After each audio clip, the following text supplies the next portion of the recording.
kattadan katta xudoyilar qilamiz, ba'zida 100 kilo, 200 kilolab oshlar damlab. Shu joniz achishadi. Ba'zi odam biladi buni, ba'zisi oshingizni yeb turib, osh qilibsan, tezroq oshpaz chaqirmaysan.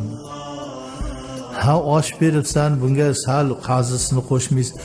Oshini yeb turib ig'vo g'iybatini qiladi.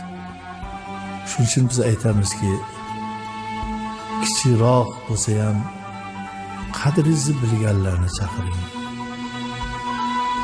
Qalbida iymon, e'tiqodi bor, shu oshingizni yeb haqqingizga yuragidan duo qiladiganlarni chaqiring.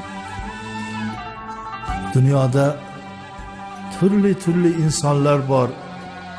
Hammamizga Alloh insof topib bersin. O'zbek xalqini